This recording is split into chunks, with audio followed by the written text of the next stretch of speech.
Un evento benefico a cura di AIS Veneto, di cosa si tratta?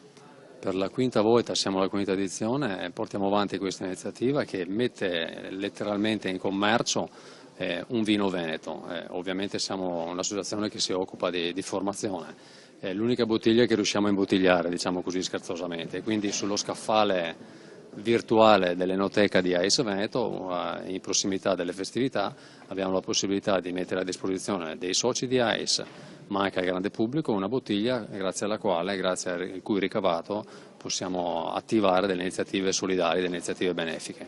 Quest'anno per la seconda volta sosterremo delle attività che vengono portate avanti in Kenya, quindi in zone anche molto lontane, con una serie di situazioni particolarmente disagiate dove la diocesi di Padova, grazie a una fondazione, riesce ad essere presente su quel territorio con un'attività che è ultradecennale in quelle zone.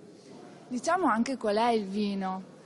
Il vino è un'eccellenza dei Colle Euganei, giochiamo a Padova, giochiamo in casa a Padova e quindi la delegazione AIS di Padova ha ben pensato di coinvolgere una delle aziende più importanti del territorio, senza nulla togliere alle tantissime altre aziende che lavorano già ad altissimi livelli.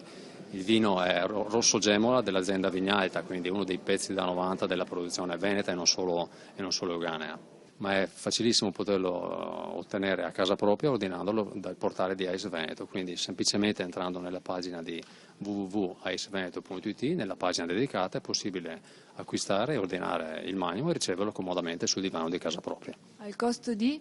Al costo di 60 euro, un prezzo particolarmente di favore per un magnum, stiamo parlando di un magnum che sul mercato ha prezzi anche molto più importanti.